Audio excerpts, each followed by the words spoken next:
Hello dear student, देखो एक ये क्वेश्चन भी आ रखा है मेरे बेटा। इस क्वेश्चन को भी मैं 10th लेवल पे कराता हूँ बच्चों को, ठीक है। इस क्वेश्चन में हमें क्या दे रखा है, एक वायर है जिसकी लेंथ हमें दे रखी है 25 मीटर, उसका एरिया ऑफ क्रॉस सेक्शन दे रखा है आपको, उसकी रेजिस्टिविटी दे रखी है। अब ये जो स्ट्रेट वायर है इसको हमें सर्कल के रूप में बेंड करना है और ये दो एंड आपस में जोड़ भी देने हैं। ऐसे सर्कल के रूप में बेंड कर दिया।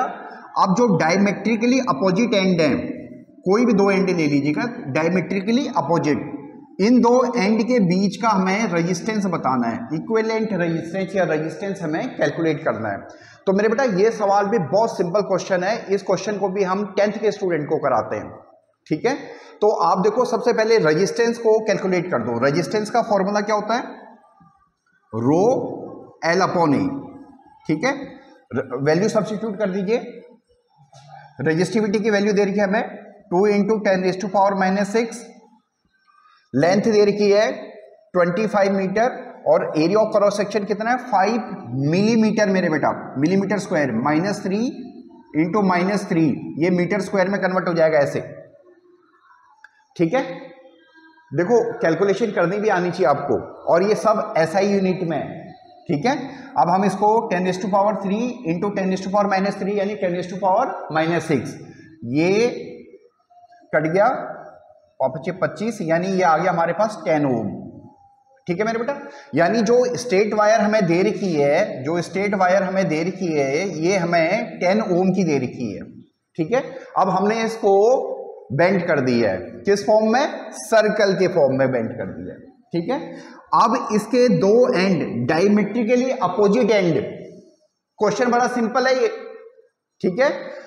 वो हमें किसी और एंगल से भी दे सकता था इस क्वेश्चन को थोड़ा कॉम्प्लिकेट करने के लिए, ठीक है, मगर उसने सिंपल दे रखा कि डायमेट्रिकली अपोजिट एंड है और आपको अब ये जो दो एंड है इसके बीच का इक्विवेलेंट रेजिस्टेंस बताना है। तो ये बड़ा सिंपल बन जाता है मेरे बेटा, क्योंकि ऊपर वाले वायर का जो रेजिस्टेंस है ये हो जाएगा 5 ओम और नीचे वाले वायर का भी रेजिस्टेंस हो जाएगा 5 ओम, यानी ये एक पैरेलल कॉम्बिनेशन बन गया, ये एक पैरेलल कॉम्बिनेशन बन गया, ऊपर भी 5 ओम और नीचे भी 5 ओम, ठीक है। और ये A और B दो पॉइंट, ठीक है मेरे बेटा। अब इसमें हम पैरेलल का रूल लगा देंगे। 1/R मान लिया इक्विवेलेंट रेजिस्टेंस है, तो 1/5 + 1/5, 1/R = 2/5, यहां से हमारे पास R की वैल्यू आ जाएगी 5/2 यानी 2.5 ओम, ठीक है मेरे बेटा। तो ये सवाल बड़ा सिंपल है मेरे बेटा, ये हम अपने इंस्टीट्यूट में 10th के बच्चे को कराते हैं, ठीक है। तो ये जेईई का जो पेपर था ये इतना टफ भी नहीं है। देखो मोटिवेशन से कुछ नहीं होता ज्यादा, आपको मेहनत करनी पड़ती है, आपको अपने कंसेप्ट बहुत अच्छे करने पड़ते हैं, ठीक है।